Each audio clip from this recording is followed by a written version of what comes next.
Bon, cette vidéo s'adresse à tous les utilisateurs Daikin Aterma qui ont des erreurs de débit d'eau.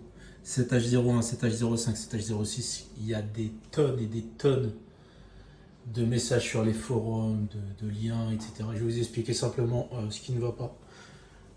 Quand vous avez ces erreurs-là, et ce qu'il faut faire, c'est relativement simple. Je pense que c'est accessible à n'importe qui bricole un petit peu. Et puis ça évite aussi de vous faire embourber par des maintenances qui coûtent un bras chaque année. J'ai l'expérience, donc je vais vous montrer exactement ce qu'il faut faire. On va commencer par l'extérieur. Donc en fait, généralement, c'est des erreurs de pot à bout qui sont encrassées et qui empêchent le débit complet de l'eau d'arriver. Donc il y a ce pot à bout externe. Vous pouvez en avoir plusieurs, vous pouvez en avoir sur les entrées du plancher chauffant aussi. Donc ce pot à bout là, donc on a un bouchon en bas qu'on dévisse. Ensuite, on a un robinet en bas carré, là, vous voyez, qu'on peut ouvrir avec le bouchon justement. Et on enlève l'aimant par le dessus avec une clé à laine. Ça va permettre de relâcher l'ensemble des particules qui sont restées collées à l'aimant. Et donc, tout ce qui est la crasse en gros. Donc c'est la limaille, tout ce qui peut encombrer un circuit. Donc on va purger celui-là et surtout celui qui est à l'intérieur de cette machine là. Et puis voilà, je vais vous montrer tout ça. En petit tuto sur une Daikin Aterma Bison RO. Donc on va vous expliquer, notamment pour mon ami Samir qui a quelques difficultés actuellement avec sa Atlantique Alphea Duo, comment faire la maintenance. Donc ici on a le filtre magnétique qui est fourni de série et donc il va permettre de retenir l'ensemble des impuretés. Donc, pour ton information Samir, c'est cette petite vis que je te parlais qui permet d'évacuer l'air lorsque tu fais une purge de l'eau. Donc j'ai un pot à bout qu'on va nettoyer ici, je vais vous montrer comment on fait. J'en ai un autre ici que je dois nettoyer aussi. Ça va faire à peu près une fois par an. Par rapport aux composants, donc là on a la vanne 3 voies ici. On a un circulateur, je sais pas si on arrive à le voir, qui est derrière là-bas, là, tout au fond, qui est le circulateur qui permet de faire circuler l'eau dans le plancher chauffant, et un autre circulateur pour l'eau chaude sanitaire. Capteur de débit ici, qui peut s'encrasser aussi par moment. Ça coûte un bras si on doit le changer. Et donc là, au-dessus, le vase d'expansion. Je sais, c'est pas ce qu'il faut faire. Mais bon, je savais pas, je suis tout seul, donc il fallait que je le place quelque part. Donc je l'ai déplacé pour pouvoir avoir une vue dégagée. Et ici, je viens d'installer un autre vase d'expansion qui va me permettre d'éviter d'avoir, je sais pas si on voit ici, une fuite au niveau de mon groupe de sécurité qui fait que j'ai des factures astronomiques. Donc je vais changer le groupe de sécurité. Regardez, ils ont mis de la filasse, c'est cochon. Jamais mettre de filasse avec une pompe à chaleur, c'est interdit. Il faut mettre du téflon. Pourquoi? Parce que ça fait une sorte d'électricité statique qui peut avoir un impact sur le fonctionnement de la PAC. Donc voilà, il faut mettre du téflon, surtout ne pas mettre de filasse. Donc le groupe de sécurité, il va falloir le changer. Je vais rajouter un T qui est ici, là. Donc il va se repiquer ici sur le nouveau groupe de sécurité avec l'arrivée d'eau.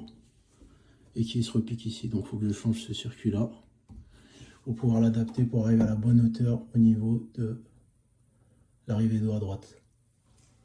Ok. On a deux autres purgeurs d'air aussi en haut, là. Ça devient très important d'avoir des purgeurs d'air. Ok. Et en haut, une soupape différentielle pour éviter d'avoir la PAC en défaut quand on coupe les radiateurs à l'étage. Donc voilà, ça c'est les nourrices du plancher chauffant. C'est bien d'avoir... c'est mieux d'avoir un pot à bout ici pour être encore plus sécure au niveau de la protection sur la boue. Et là, c'est ce qui permet de purger le circuit du plancher chauffant. Bon, bah, on va commencer. Juste pour vous expliquer rapidement. Donc, en fait, là, on a un aimant qu'il faut bien évidemment retirer au préalable. On retire comme ça. Une fois qu'on l'a retiré, on a une vis de purge ici, on a un robinet ici. Donc, on enlève ça. On tourne le robinet, donc ça va purger. Généralement, c'est de l'eau noire. Pour pas en foutre partout, ce qu'on fait, c'est qu'on fout un tuyau ici. Donc, vous pouvez prendre un tuyau d'arrosage, par exemple. Donc, moi, j'ai utilisé un tuyau d'arradiateur, un tuyau d'aspirateur, pardon. Donc c'est un vieil aspirateur que j'avais, ça fait le boulot et on va évacuer l'eau dans la poubelle ici. Bon, j'ai pas pu filmer mais je vous montre rapidement. Donc j'ai fait une première purge.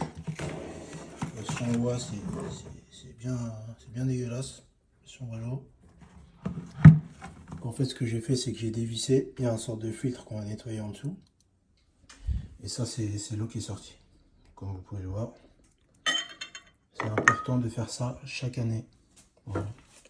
Donc voilà l'état des filtres à l'intérieur. Donc on va les nettoyer. Donc voilà, c'est nettoyé. Donc il faut bien penser à remettre le joint ici, là. Bien vérifier qu'il soit plat. Ensuite, on revisse.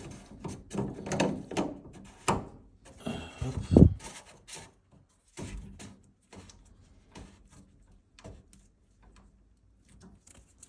Donc ça c'est bon. On peut refermer le bouchon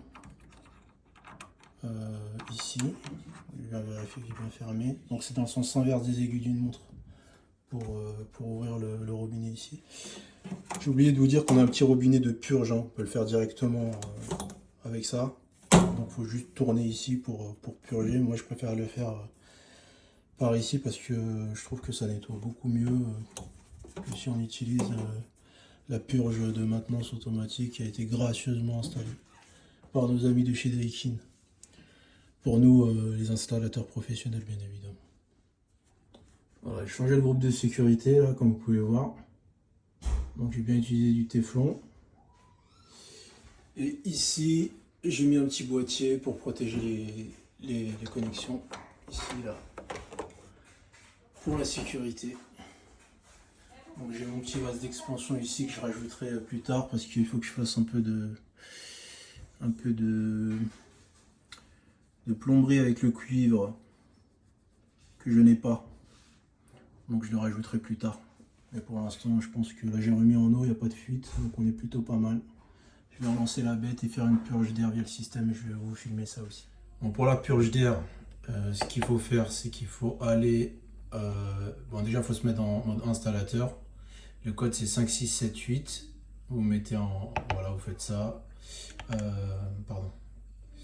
Profil utilisateur, vous faites 5678. Et vous passez en mode installateur. Une fois que vous êtes en mode installateur, bien sûr, il faut que le ballon et le plancher chauffant soient éteints. Ou si vous n'avez que le chaude sanitaire ou que les radiateurs, enfin les deux zones, vous les éteignez. Fonctionnement, chauffage, arrêt, ballon, arrêt. Ensuite, vous allez dans réglage, mise en service, pardon. Vous faites purge d'air, type manuel, espace basse pour commencer. Vous faites hop, démarrer la purge d'air. OK. Et là, ça va faire le ménage. Ça va vider tout l'air via ceux-là là, qui est en haut. Vous entendez là déjà? Donc là, ça commence à faire le boulot. Donc ça va évacuer par les points d'extraction là, ici à l'intérieur. Vous entendez l'air qui ça va? Là c'est en train d'évacuer là. Donc on va attendre, on va faire la première partie c'est normal, espace. En fait il faut le faire par zone, il faut faire l'évacuation de l'air par zone. Donc moi c'est une bizone, donc sur le plancher chauffant et ensuite sur les radiateurs. Voilà.